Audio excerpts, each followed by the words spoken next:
Greetings, it's Vaygrim, back with another Mod Guide episode on Project E, part 2 of probably what is going to be at least 3 episodes. I really am trying to cover everything and explain everything in depth. I don't want to chintz or skate through parts. So you'll just have to bear with me as I muddle through. Now, first thing I want to do is cover some things that was pointed out by you, my wonderful viewers. Things that, a few of these things, I didn't even think about. Covalence dust actually does have a use as a crafting ingredient. You can put it in the crafting grid with a damaged tool and repair the tool. I didn't know that. That is actually pretty amazing. Low covalence dust is good for wood and stone tools. Medium covalence dust, I think, is iron and gold. And then high is gem and diamond tools, if I understand it correctly. Now, I don't know if it works with tools from mods like Mechanism. Mechanism has its own tools. But Mechanism does tap into a lot of the pre-existing tool functions. So, maybe it does. It's worth a test. The alchemical chest, specifically the Mark II. I mean, not the alchemical chest, the condenser, energy condenser Mark II. This was tested by my friend Zaw4, and Zaw basically discovered that the energy condenser is different. The Mark II is different in several different ways. Do I have... Let's see if I can find a... Mark II should be right there. So this is the Mark I, one big inventory. It takes a ghost item right here. If you pump in or pull out, it all goes right here, which means you have to be careful what you send into it. The Mark II is different in one key way. Items pumped into it only go into the left field for consumption. Items pulled out only come from the right field, which is the result. And that is actually a very amazing difference for the sake of automation. And neither one of these will touch this. This has to be swapped out manually.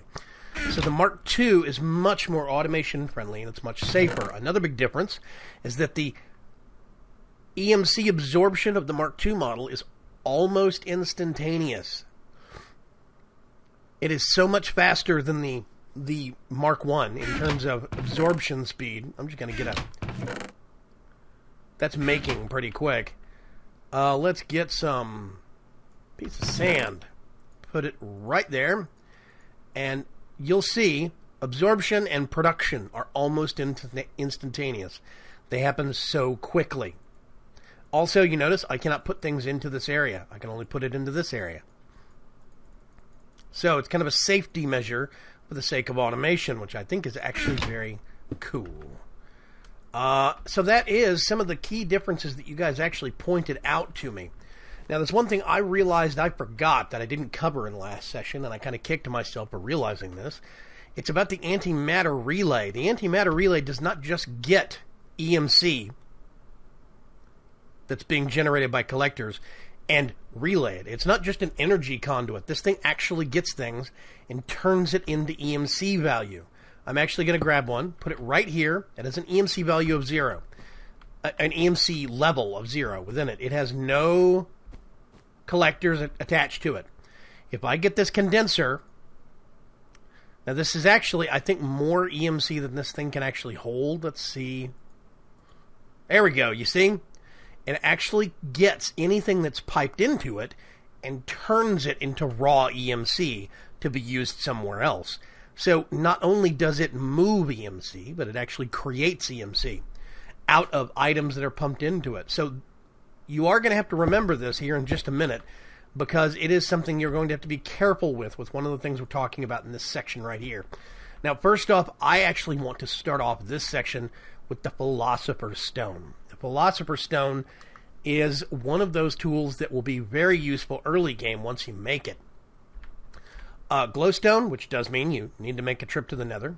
Redstone, so 4 of each of those, and then 1 diamond gets you a Philosopher's Stone. Now, there's a couple of perks to this thing. First of all, you can see right on the tooltip, press C to open a crafting grid. Nice and easy. Now, it gets even better. You can actually move this thing and use it in ingredients from its own crafting grid. It's pretty cool, I think. Acts like a wrench for Project E blocks. Left click changes the block's orientation, always good, which means I can... Oh, that actually messes with things. Hang on a sec. I forgot I am in creative. I'm actually going to step out of creative here real quick. And left-clicking changes block's orientation. I don't think it works. And then shift right-click.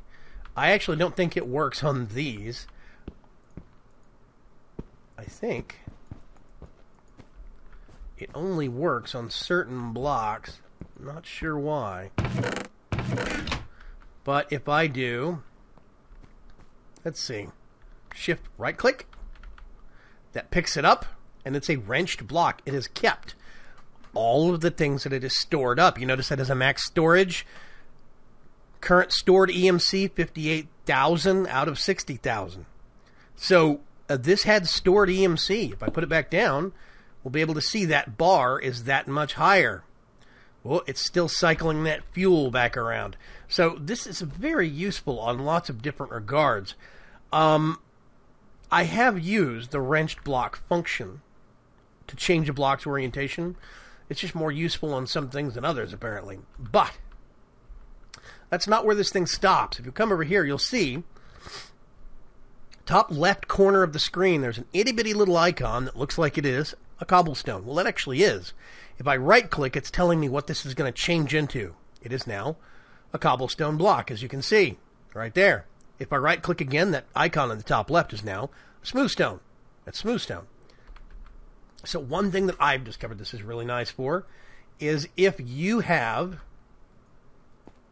a base that you have patched parts of the wall, you can actually change these back to smooth stone real quickly. You hit V for Victor to power this up. That makes it hit a larger area.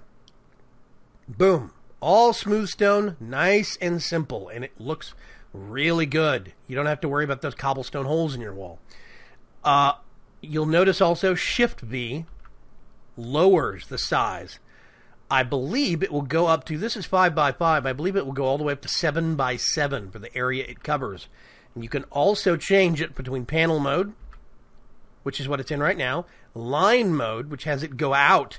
It's a 3 by 3 grid right now. See, this is cube mode. That's 3 by 3 by 3. Panel mode is just 3 by 3, but it's only one deep.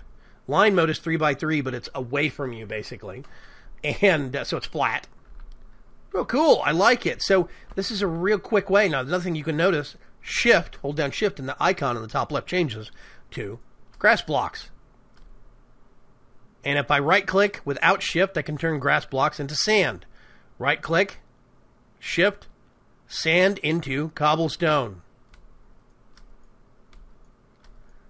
All sorts of options. It really is useful, and I love it.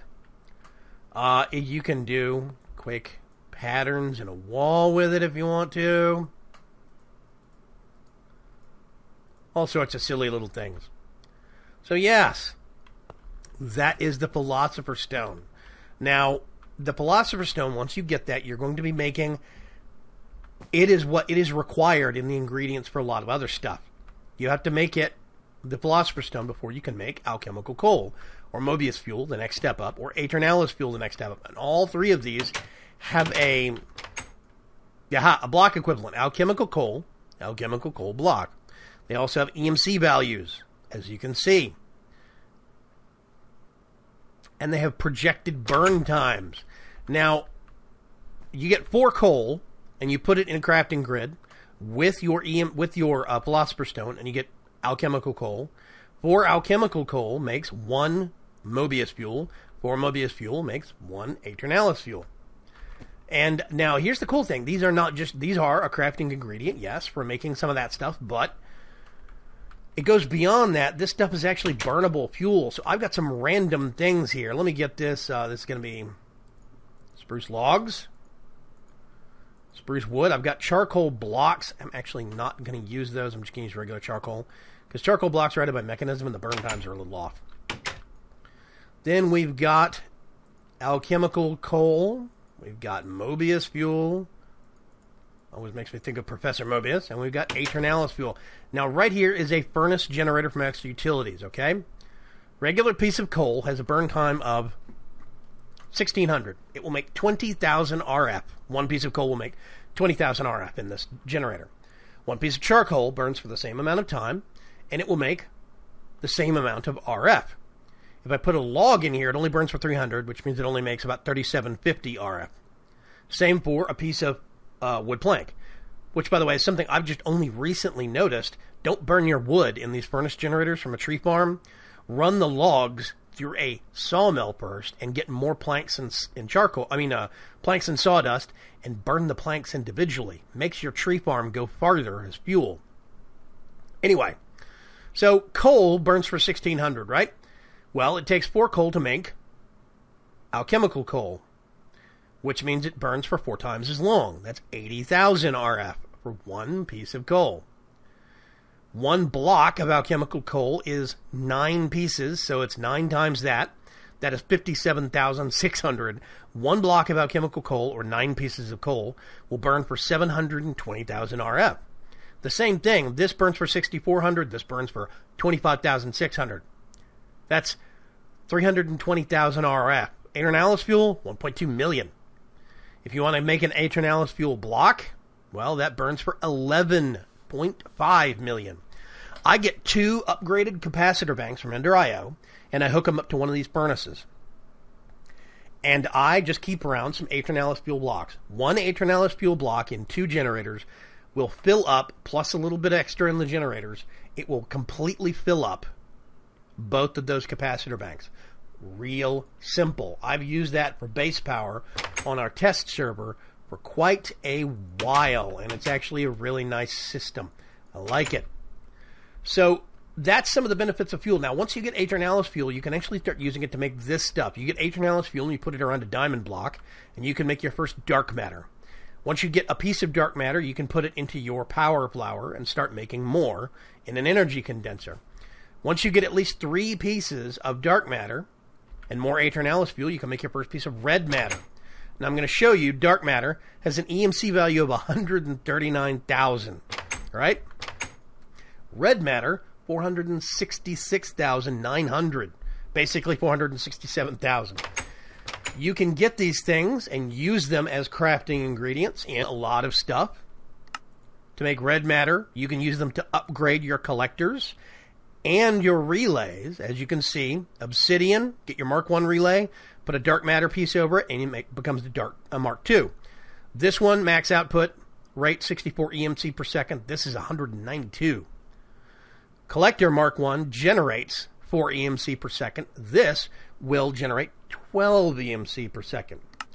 So yeah, you can use this to make better tools. Now here's one thing that a lot of people love is, where is it? The hammer, 3x3 mining. I think that actually goes up to 5x5. It'll make a 5x5 tunnel, 1 block deep, and you just go, keep going. It's really good. It's adjustable with the V key, but we'll get into that later. Now, another thing you're going to want to do once you get dark matter and red matter, you get 4 of them in a crafting grid right like this, and you get 4 blocks. Now, at present, the only thing that I know these blocks are actually used for is to either upgrade your energy condenser from Mark 1 to Mark 2, or to make furnaces. Oh, actually, in the Transmutation Tablet, we'll get to that. But it takes basically 8 of these blocks surrounding a furnace to make the dark matter furnace, which I absolutely love for a lot of different reasons. Okay? The dark matter furnace has a lot of different features that I'm absolutely in love with. Now, first of all, it has an 8-slot buffer for input and 8-slot buffer for output. So you can put 8 things in here. It will go through them one at a time, and it will hold all 8 stacks right there, as well as the one result slot, the immediate result slot. So technically it's 9 stacks. Here, 8 here and 1, 8 here and 1 for results. Now, you can get this furnace if you put a chest like this one. I'm actually going to put myself back in creative mode real quick. I'm going to steal one of these, put it on top. And I have a chest on top of here, and I have a chest on the side, right? Various things over here. Well, the chest on top, I can actually get stuff and put it in here. And the furnace will automatically pull it in. Now, you'll notice it's got no fuel right here. That is because it's actually running off of antimatter relays and energy collectors. If I didn't have these back here, I would have to have fuel down here, coal. It fills up a piece of coal or a piece of whatever fuel will fill up this little bar right here and slowly tick down. It does not save that state. It burns like a normal furnace does. But the perk of using this is that I am generating EMC. So I have my dark matter furnace, and it is being fueled by EMC right here across the back. I could use normal fuel if I want to. I'm not restricted to using this. If you don't like collectors and relays because you think they're cheaty, well, you can actually treat this as a couple of different ways. If you take this energy collector off, you could feed items into this as a garbage chute and use those items' raw EMC value as fuel for your furnace. I think that's more than fair and not cheaty at all. You could get a tree farm and feed the tree farm directly into the furnace for coal, or charcoal, I mean, and then turn the charcoal into fuel for the furnace, whatever. But there's a lot of different perks here. First of all, it automatically pulls out of chests from the top, like I said. It automatically outputs. See, I've got a stack of smooth stone here now. I'm going to get all of this stuff and move it to the bottom down here, so we can more easily see what is coming in new. Now, there's a lot of stuff that this has that's a real cool perk, right? First of all, let's get a half a stack of oak wood. You can put that in there. It's going to burn that oak wood and make charcoal one piece at a time. Well, here's the benefit to upgrading your dark matter furnace to a red matter furnace. Not only do you get an extra row of slots for input and output, also, it's a heck ton faster. You see that? And done. And that just barely finished. We got a nice stack of charcoal there. Whoopsie. So if I do half a stack there, half a stack there, you're seeing how quick this is plowing through everything. That's done. That's just halfway. This is literally twice as fast. Now, there's another big perk to this also. This innately does ore doubling. Yes. So this is plowing through each one at a time. I put 64 gold in there, and we've got 128. It is automatically doubling. The dark matter furnace does the same thing. They both do doubling of anything that is declared as ore. They also work with mod ore. I have actually not run across an ore so far that this would not process. I'm just going to pile them in there, and it'll start pulling things out of the queue one by one. And you see, we've got osmium, we've got copper, and it works great. Here comes the tin. I can pile food in here if I want to. I actually would like that to process, though. Now, of course, food does not get doubling. It's just normal cooking, but it'll cook just like a normal furnace will. Now, this is going up 2 at a time. This is actually getting doubled as well. Yellorium from big reactors. Here comes more food. I can do ordinary smelting functions like glass in here. See? That's coming through just fine. If I want to turn... Actually, I'm going to get that and do it over here, because this is much, much quicker.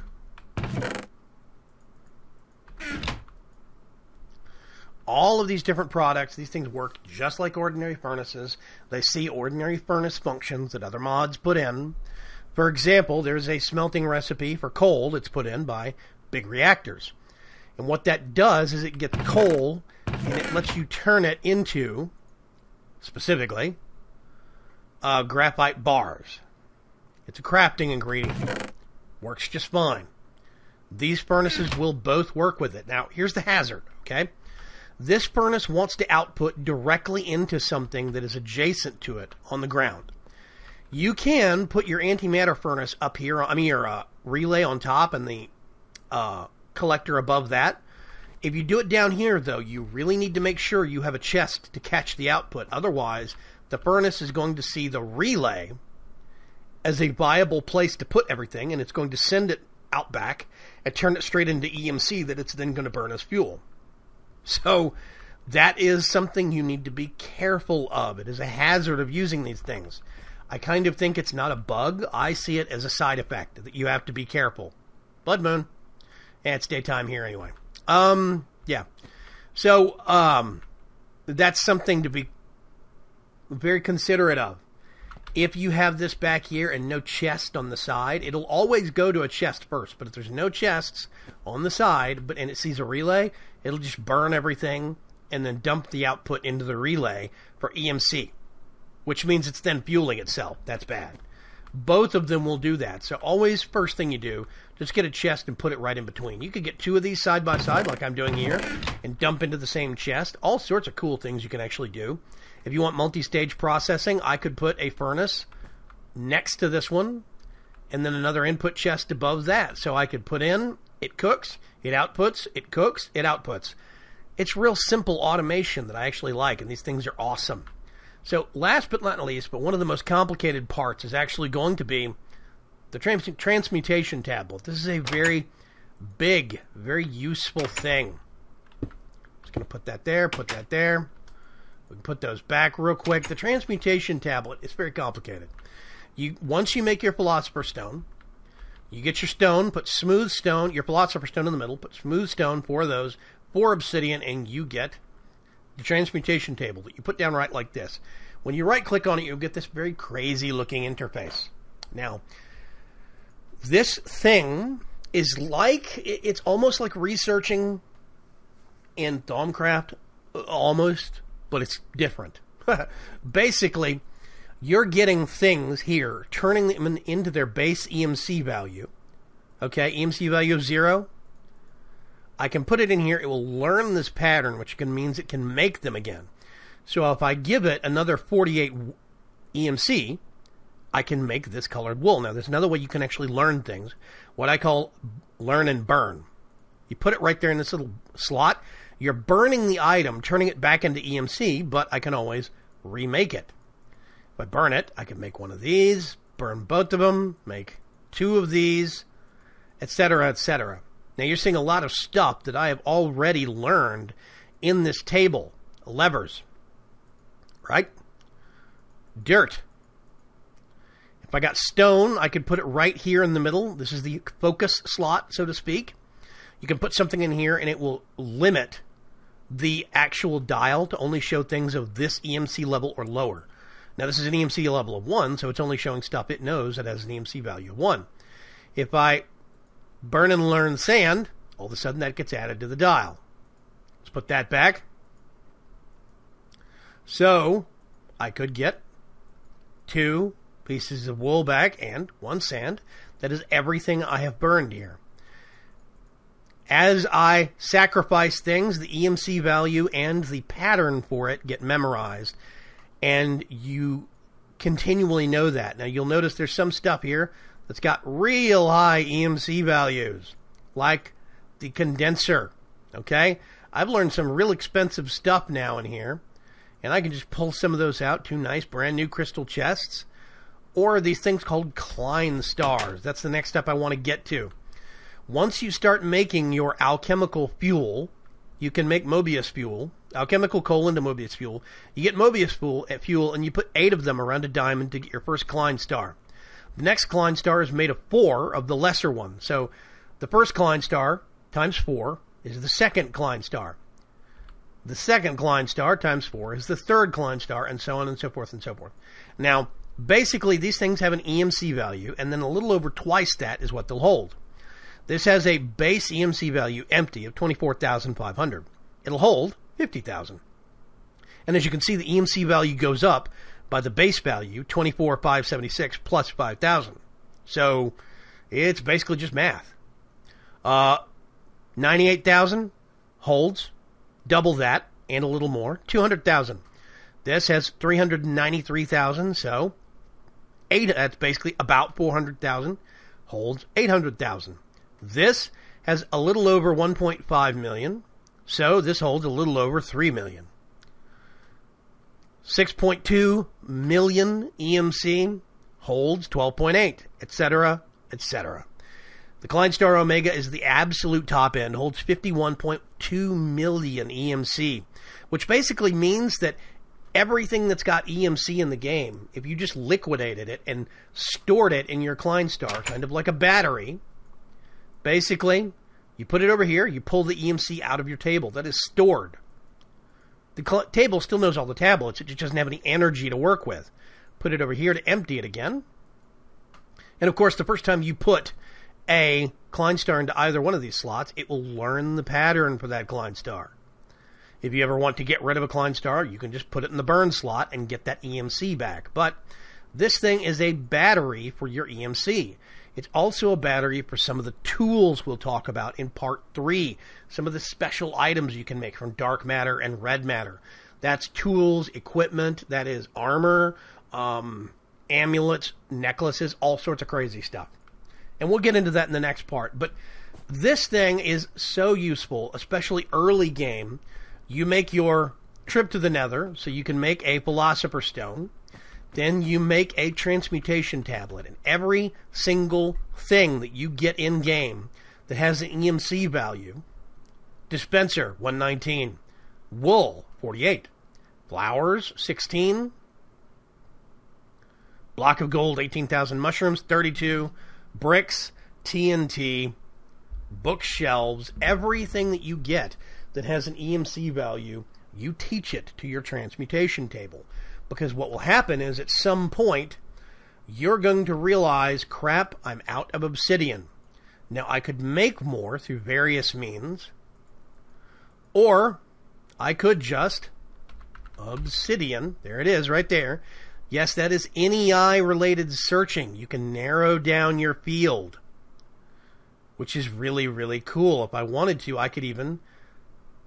I don't think it respects paging down in NEI yet, unfortunately, but we'll see. Hopefully it'll get there on that. So, obsidian. I need more obsidian. I know I taught it to my table. I'm just going to grab out the 8 I need for my recipe. I'll store the rest of my EMC, and I'll go on my way. Now, also, if I understand it correctly, transmutation tables and their data are stored per player. Which means if I leave a whole bunch of EMC in my table and another player comes up here, they'll see their information and their EMC values, not mine.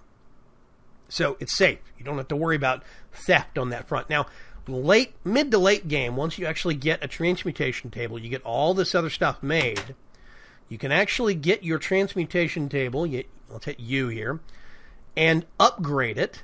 Dark matter blocks, that's 4 dark matter, 4 smooth stone, and you get a tablet. The tablet is portable, and it shares the same information as your table does, which is awesome. Let's just pull all of that out of there, and you'll notice, right there, same thing. This is great. What this means is as you're mining, you get all your cobblestone, just keep dumping it into your transmutation tablet. All your gravel, all your sand, all of your dirt, dump it into the transmutation tablet. You don't need to carry it. It is really cool, and I absolutely love it. Now, this is still only scratching the surface of what you can actually do. Once you actually get things like your Kleinstar, you can actually walk over to your energy collector. I'm actually going to take this out. It's got 60,000 EMC that it's built up, right? Well, let's put this in the top slot. It's going to cycle around, and what it's doing is it's charging up. It's dumping all of that EMC as quick as it can into the Kleinstar. And all of the new EMC it makes will go into the Kleinstar, which means you can actually get your free EMC from these condensers, these collectors, and store it in your Kleinstar Omega. Or Kleinstar whatever. You just get it and put it in here. If you have a relay, I haven't actually tested. In this version, yeah, see, I'm dumping this out of here. I'm emptying the battery into the relay. Which means I could actually get a furnace with a relay at the back. I have this Kleinstar. I could fuel up my furnace this way, and I'm going to drain the fuel back out later. It is an actual fuel type that you can empty out and reuse for other purposes, which I think is amazing. Something I really do love about how flexible Project E is. If you've ever gotten one gas tier in the Nether, as long as you taught it to your table, you can make another one with the right amount of EMC. Weapons, tools, armor, if it's got an EMC value, then you can actually have the table remember it and make more later. Here's some of the cool things you can actually do that most people don't realize. Endor IO, a lot of Endor IO stuff has a calculated EMC value, and especially in my mod pack, Vaygrim's Chance. So EMC value of 31,496. That is for the middle line capacitor bank. Top end vibrant capacitor banks, 114,000. Yeah. So I mean, it's very cool. Very, very cool. Reinforced obsidian. Dark steel anvils. A lot of the weapons and armor do. Some of the annoying little upgrade components that you have to make actually have EMC values. So, and there's a lot of mods that this automatically calculates and works with, and it does that, and I think that's cool. You have to make them, and you still have to have the equivalent amount of resources in EMC sitting around somewhere. The only thing that really kind of rubs people the wrong way is the collectors, because it's basically free matter. It's free EMC. And that does bother some people, and I understand that.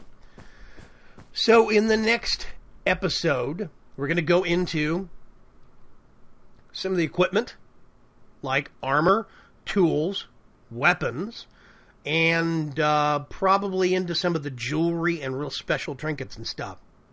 Thank you very much for swinging by. I really do appreciate you sticking around and being so interested. Part 1 of the Project E mod guide got a lot of attention. It got a lot of positive feedback and a whole lot of likes. That video got more likes in the first 3 days it was up than any other video I've ever had in the last 6 months. So I really appreciate your enthusiasm on this, and I can't wait to see what you think about Part 2.